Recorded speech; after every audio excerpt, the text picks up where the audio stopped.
За тэгэхээр бүгдэнд нь миний бичлэгийг үзэж байгаа өглөөний өдрийн орой мэндийг хүргэе. Миний та бүхэнд хамгийн түрүүнд ярьж өгөхөөр сонгож авсан аним бол Jigokuraku Hell's Paradise. Нийт 1 сизонтэй, сизон 1 нь 13 ангитай. Хамгийн ихний анги нь 23 оны 4 сарын 1-нд цацагдж байжээ. За тэгэхээр аним руугаа орцгоё. Аним маань нэлээд хар бараан байдалтай эхэлдэг. Хэрээний сэтэл тасарсан толгой харагдаад л энд бид энэхүү анимны гол дүр болох Габимаро гэгч дүртэй танилцсан. Цаазын ялтай тэрээр энд толгоогоо авахулгаж сууж байгаа нь гисэн хэдийч түүний толгойг сэлэм үл даана. Оройн нь гянданд нэгэн бүсгүй ирж асуултууд асууж эхэлдэг. Ивагакурэ тосгоноос ирсэн Габимаро дөрснөөс хойш зөвхөн алах урлагтлал суралцаж ирж нинжицүгээ үзүүлээч гэх мэтчлэн маргааш нь түүнийг алах дараагийн оролдлого шатааж алах байв.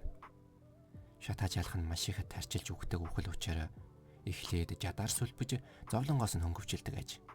Гисэн хэдэж Габимарогийн биеийг жадар нэвтлэхгүй байсан учраас тэр чигээр нь шатаахаас өөр арга байсангүй.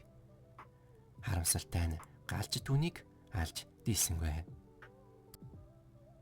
Орой болж нөгөөх бүсгүй ахаад л Габимаро дээр ирж асуултууд асууна. Энэ удаад Габимарог төрснийхэн дараа эцэг эхийн тосгоны ахлагч нь хөнөөсөн тухай. Мөн өөрт нь ямар ч найдвар, зориг, бахархал байхгүй тухай. Аал гисний дагуу л алсаар ирсэн. Дараа өглөөнөө дараагийн цаазаар авах ял. Үхрээр мөчлүүлэх байв.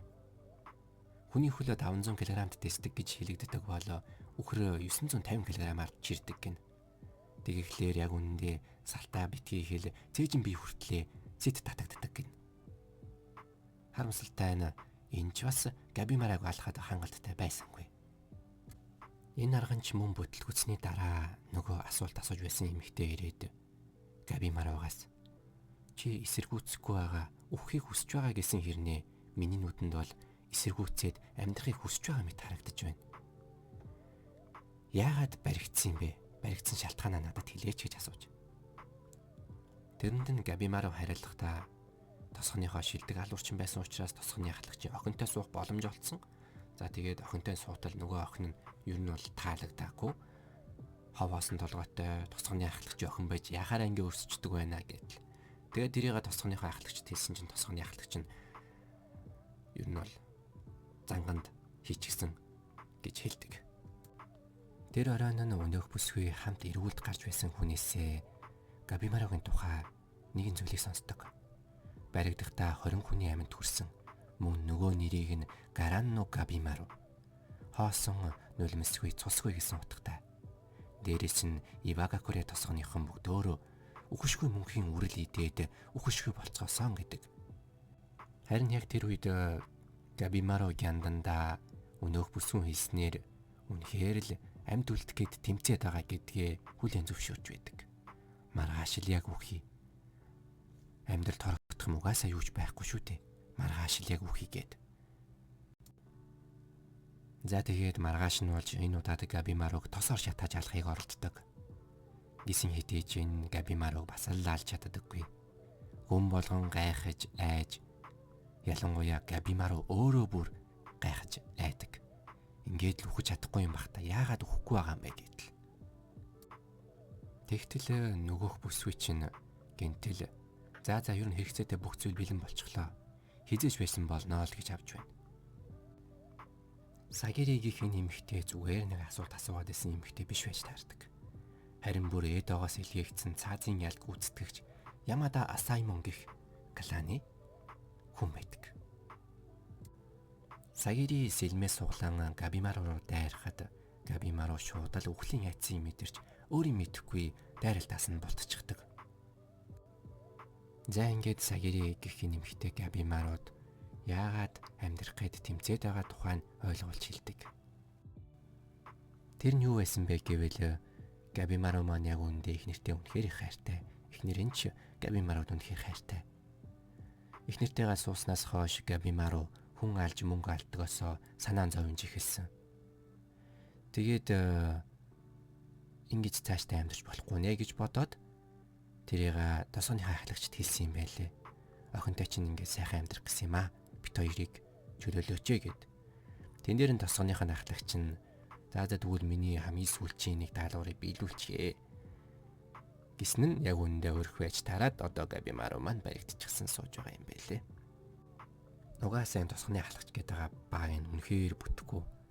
Тэгээ Габимаругийн эцгийн хүүхдээ хахт наалцсан тэгсний дүрсэн охиныхоо нүүрэн дээр түлээд зөвхөн өөрийнх нь хэлсэн хүнтэй суух ёстой гэд байлгаж идэг.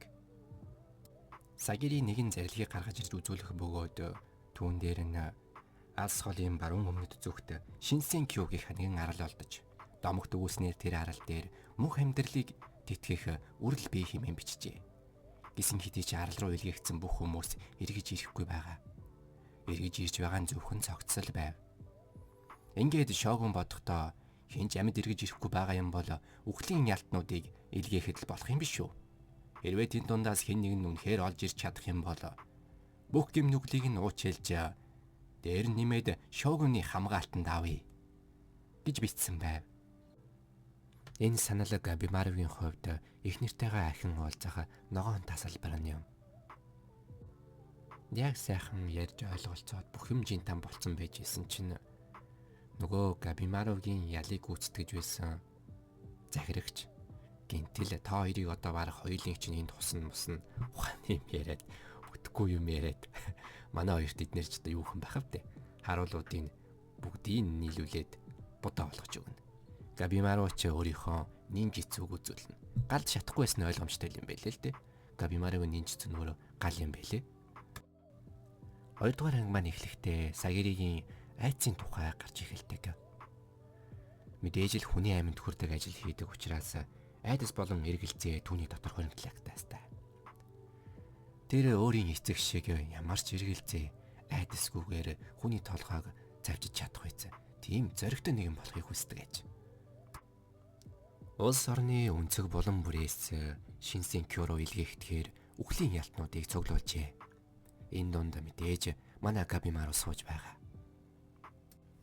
Цугларсан хүмүүс нь мэдээж хэрэг алуу орчид хүчирхийлэгчэд ер нь л тэгээд нийгмийн алил болж бүтэхгүй нөхдүүд цугларсан байна. Ялтнуудын хувьд ямар ч сонголт байхгүй. Арал руу тэд явах л болно. Явахыг татгалцсан нэгний шууд тэр дор нь цаазын ялыг гүйцэтгэж байв. Ялтнуудад нэг хянагч ноогдулан оноох бөгөөд хянагчт нь Ямада Асаймоны цаазын ял гүйцэтгэгчд байна. Хэрв арал дээр очиод ямар нэгэн с ิจ гтэй хөдөлгөөн хийх зүгтхийг оролдох аль эсвэл хянагчуугаараа ганцаараа ирсэн тохиолдолд шууд толгойг нь авах аж. Одоо энд сүүлийн шалгуур явагдана. Ямада Асаймоны цаазын ял гүйцэтгэгчдийн тоо хязгаартай. Тэдний тоод тааруулж гэмт хэрэгтнүүдийн тоог тэнцвүүлэх аж. Өөрөөр бол энэ байгаа гэмт хэрэгтнүүд хоорондоо тулалдан шалгаран үлдсэн хүмүүс л арал руу явна. За тэгээд энэ үүмэн дунд манай Сагирийг энэ улаан үстэйгээр нэлээд гоочилж гарна. Энэ ажил ерөн чамд тохиромжгүй. Энэ даалгавраас буу. Чамайг чадахгүй гэж би бодож байна гэтэл. Сагири үгүй би чадна гэдэг сэлмээ суглан авч 3 хоригдлын толгойг маацс шиг л зүсэж орхино. Толгоонууд нь газар бондгос. Гисэн хэдий ч түүний айдас улмал нэмэгцээр. Тэгтэл манай Габимару шоогон дээр очиод ингэж хэлдэг. Хүн алах чинь тийм хүсэж байх зүйл биш шүү дээ. Алуурчин байлаа гээд бүгд алахыг хүсдэг гэсэн үг биш. Энэ арга чинь арайд утгагүй юм. Өөр арга байж болохгүй юм уу? гэж асуудаг. Түүнд нь чи мо ялтан ихэс дээдсийнхээ өдөс юу гинэ? Наад хил амаа жоохон бодож ярин шүү. Гисний хойн зогсож байсан хэдин ялтан руу зааснаа. Та хэд яг одоо энийг алчих юм бол та нарыг шууд шалгаруулъя. Гээд дунд нь яс хайчихдаг. Нөгөө хэдэн ч өмхөлгүй яах вэ? Харин манай Габимару уг нь би хүн алмааргүй байна. Тэгтээ та хэд намайг алахыг оролдох юм бол би ямар ч эргэлзээгүй та нарыг алах болно шүү. Гэж сануулга өгөөд бүгдийг хядаж гардаг. Габимаругийн алах арга барил нь Үнэхээр хэрцгий. Цус нүжийг асгаруулж хоосон гараараа сэлэн мэт хоолойг инзүүлсэн. Шүдэрээ гүрэнээс нь хаазаж хөл гар нь яг л жад мэт зоогдсон. Хүмүүс зогд үсрэн айж Garanno Gabimaru гэх нэрний учрыг одоо л нэг нүдээр үзцгэн. Үнэхээр л мангас. Энэ бүхнийг харсан улаан үсдэг Gabimaruг ямар хэрцгий аимшигтай алах арга барилтай юм бэ хэмээн шүүмж хэлээд байгаа юм уу хайшаа юм. Дүүнд нь Gabimaru цэвэрхэн аллаа гээд үзэн ядагдахгүй гэсэн үг биш гэж хариулахад энэ нь Сагири бүсгүйд нэгэн зүйлийг ухааруулна. Түүнд хэрэгтэй байсан зүйл нь алхаас айхгүй эр зөрөг бус. Алсан хүмүүсээ цааш өөрөн явах сэтгэлийн хат байсан юм шүү гэж. Ингээд шалгаруулалт өндөрлөөч дээрэмчтэй хаан Аза Чобэ. Сэлмийн луу Тамия Гантицсай. Зогийн хангууч Кэйүн. Санкаугийн Нүрүгай. Аллагын залбирагч Хоробо. Зогтсон шиноби Garanno Gabimaru. Хүн идэгч Ойран Акагино. Куноичи. Кейшү тосгоны Юзуриха. Урвагч Моро Макия. Бизийн хотын үлэмж биетэн Рокурота. Гэх 10 хүн нэг Ямада Асаймоны харгалзагчтайгаар арал руу илгээхдгээр болно. Өгшгүй мөнхийн үрлийг болон эрх чөлөө болон амь насаа аврахаар энэ ертөнцийн диважин Шинсенкюг зорцгоолоо. 3 дугаар анги Ивагакуре тосгоны ахлагч үнэхээр өгшгүй мөнх байсан гэж Gabimaru хэлснээр эхэлнэ. Сэлэм толгойд нь зоогдож гидс дотор нь унжсан ч тэр дороо идэгдэг байсан гин. Тэр үр нь үнэхээр бодит бөгөөд Токижикино Кагономи гэж нэрлэдэг аж. Ер нь л энэ эртний Японы домогт гардаг бурхны амттан. Манай хоёр арал руу ороод удаачгүй байтал ихний дайралтандаа өртдөг. Дайрсан хүн нь хамт ирсэн гэмт хэрэгтнүүдийн нэг 100 зэвсгийн ангууч Кэйүн. Дайчин лам болохоор бэлтгэгдэж байх явцдаа зэвсэг гэдэг зүйлд дурлаж бусдаас хулгайлсан зэвсэг нь 100 давсан гэгддэг аж. За ингээд бөөн тулаан молаан болох гээд байх чинь хажуугаас Сагири гэдэг ядаргаатай юм чинь манай хүний гараа хүлмүл гарныхаа хүлээсийг тайлж болохгүй өдр гээл түүхтэй. Тулаан эхлэхэд Gabimaru гараа хүлж байсан учраас Кэйүний ихний дайралтуудыг юу ч болоогүй юм шиг хүлээж авдаг. Gabimaruг тулалдаж эхэлмэгц тулаан тэр дороо шийдэгдэнэ. Учир нь энэ хоёр хүний хоорондох чадварын ялгаа хэтэрхий их байв. Gabimaru Кэйүн дээр өөрийнх нь зэвсгээр ноороглож орхидог. Аимшигтай. Арлын бусад хэсгүүдэд ч ялгаагүй зүйлс болж байдаг. Арал дээр ирээд ердөө хагас өдөрт бараг тал гişүүд үгцгэн.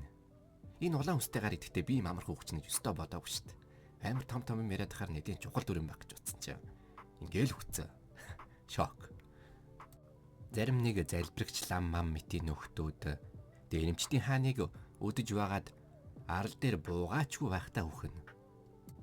Тэгээ миний харж исэн сайхан бүсгүй бас үгчгсэн байсан. Харамсалтай.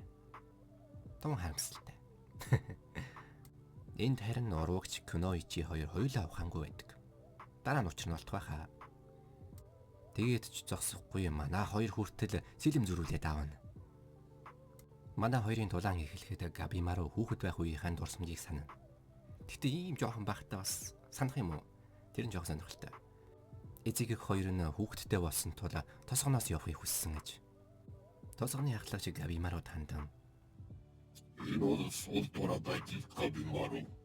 Сайн ухаарч ав. Сул доороос юу ч хамгаалж чадахгүй. Манай хоёрын тулаан ч жинхэнэ гал гаргасан, оч үсрэгсэн тулаан болж байна.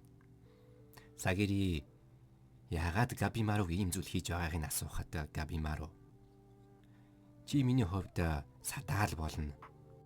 Gabimaru ингэж яаруулсан шалтгаан нь саяхан тулалдсан зэвсгийн хулгайлчийн харгалзагч. Хэрвээ та нарыг бүтлгүүтвэл дараагийн ээлжнийх нь Ивагакуре тосгоны шиноби нар байх болно. Тэднээс урдаж өгшгүй мөнхийн үрийг олохгүй бол тэднийг ичсний дараа олно гэдэг бэрхшээлтэй болно. Гисэн хэдийж Габимаругийн дотор эргэлзээ байлаа. Хизээж хамаагүй алж чадах атал алж чадахгүй байв. Энэ үед өмнө нь их нэртэйгээ ярьж байсан нэгэн яриаг сандаг. Үнсэлцгээрээ улайдаг хүн өөрийгөө бас хоосон гэд байгаамаа гэж ёжлон хэлэхэд нь Габимару ичиж байгаа хасаг гардаг. Амар хөөрхөн хэсэг юм. Эхнэр нь түүнд сэтгэл зүрхээ дааж сонсож сурах хэрэгтэй гэж заана.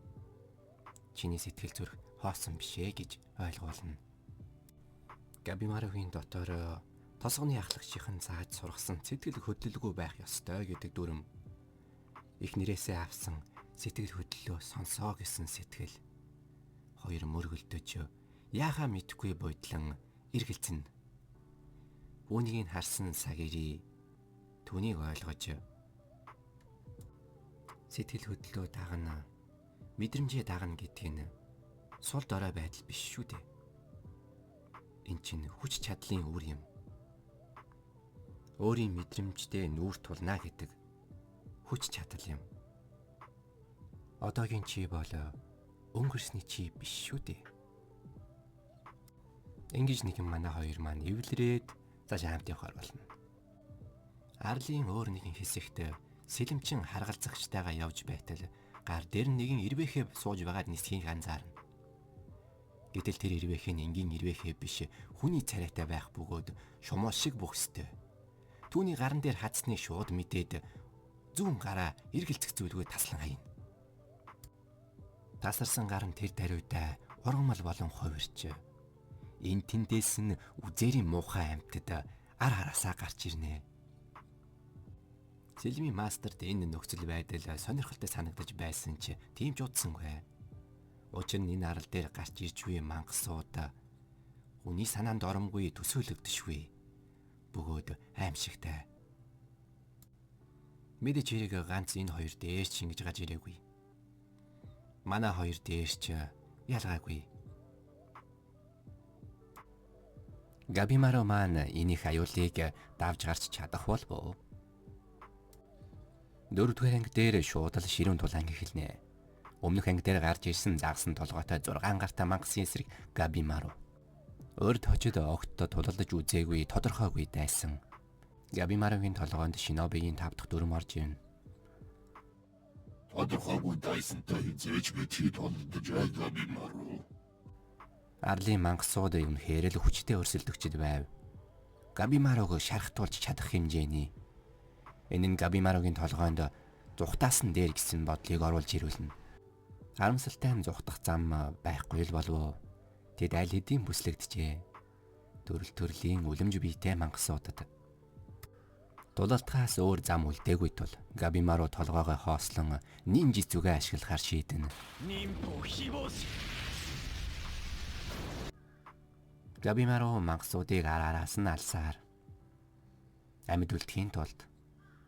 Харин энэ үед Сагири маань жоохон эмороод энэ ч одоо бараг там юм биш үү гэж юм хүн бодох завтай за. Тэгж байжгаад аюулд орчихно. Габимару маань ухс хийгээд л түүнийг очиж аварна. Бүр гүнжийн тэрвэрлэлээр. Гоё хэсэг шүү. Аз таарч манай хоёр дээр тусламж ирэх бөгөөд тусалсан хүмүүс нь Юзурихагийн сквад байна. Ягаад ч юм хоёр Ямада Саймон хамт явж байдаг. Эхлээд манай хүн юу хүсэж байгаа юм гэж хэлснээ араас нь эхнэрийнхээ хэлж байсан хэрв хэн нэгэн чамд тусалвал баярлаа гэж хэлж бай гэдгийг санана. Тэгээд баярснаа хэлнэ. Энэ хэсэг бүр авиг хөөрхөн хэсэг. Тэгээд залгуулаад шууд юу хүсэж байгаа юм гэж хэлнэ. Юзуриха манай хүнд боди точ ийдэл хамтарсан дээргүй юу ийм аюултай арал дээр. Тэр бүхэн тэндээ манай хүнийг уургалах гэж оролдоно. Харамсалтай нь Габимару иймэрхүү юм үйлчлэхгүй. Их нэртэй үнэн ч хүн шүү дээ. Юзуриха хэрвээ хамтрах юм бол манай талаас танарт мэдээлэл, танаа талаас бидэнд хүчээ зээлэх болно. Ингэх юм бол хин хиндэ ашигтай. Юзурихагийн хоёр харгалзагчтай явж байдаг шалтгаан нь Генжигээд энэ нөхөр зүгээр л тавчхандаа уургал болчихсон юм байлээ. Үндэ урагч Моро Матиягийн харгалзагч байсан. Тэр нь Юзурихад хууртагтаад аль болчихсон. Яг жинхэнэ харгалзагч нь болохоор Ямада Саймон Сента гээд энэ бондоор хөөрхөн залуу. Ямар ч тааж хэсэг ярилцсны эцэст хамтрахаар болцгоно. Гэхдээ мэдээж хэрэг нэг нөхцөлтэйгээр хинэнч хизээч хинээсээ ч урваж болно. Учир нь үгшгүй мөнхийн үрлийг олоод эндээс гарах хүн нь ганцхан шүү дээ. Энэ хэсэг энэ ангийн баг хайлайт нь. Юзрихагийн хэлж байгаагаар энэ арал дээр хамгийн аюултай зүйлс нь үлэмж мангасууд бус харин хорхоо шавжнууд гэж хэлнэ. Нөгөө нэг хөөрхийн моро макиа дээр нэлээд хідэн туршилт хийсэн юм шиг байлээ. Хөөрхийн амт. Сүүлд нь үгсэн дүр үзүүлж байгаад алчсан юм байлээ. 3 дахь анги дээр ягаад ч юм хоёулаа ухаангүй хөвтчихэд хэсэг гарсан та. Сентагийн ажигласнаар энэ арал дээрх мангасууд ягаад ч юм төрөл төрлийн шашны шүтэнүүдтэй төстэй байгаа нь сонирхлын их татаж байгааг нь. Юзуриха түүний өвчтөд түүнийг хүлээж байгаа. Түүнийг аврахын тулд би кино ичээ болсон юм. Гэх мэтчлэн яагаад заавал амьд үлдэх тухайгаа ярьж байгаа. Тэгтээ энэ бүгд худлаал байсан байлээ л дээ. Зүгээр л амьд үлдмээр байгаа юм байлээ. Амьд үлдэхийг хүсэхэд ямар шалтгаан хэрэг байхгүй шүү дээ. Юзурихагийн хувьд өөрөө л амьд үлдэж ивэл бусдын ам үндэ who care гэсэн бодолтой ийм дүр байгаа. Ингээд яриа хэлэлцээр ер нь л нэг тийшээ жигдрээд бүх юм ойлгомжтой болно. Харин энэ үед хөөрхийн манаас Сагери ухаан алдаад унчихнаа. Энэ анимны бараг Сакура юм уу да. Хөөрхийн минь. Харин одоо хэдүүлээ өөр нэгэн чухал дүрүүдтэй танилццгаая. Энэ дүрийг Тома гэх бөгөөд Ямада Асаймоны дожод нэгдээд ердөө сарын дотор цаазын ял гүйцэтгэгчийн цолонд хүрсэн. Гэвч түүний жинхэнэ төрхийг мэдэх хүн цөөхөн.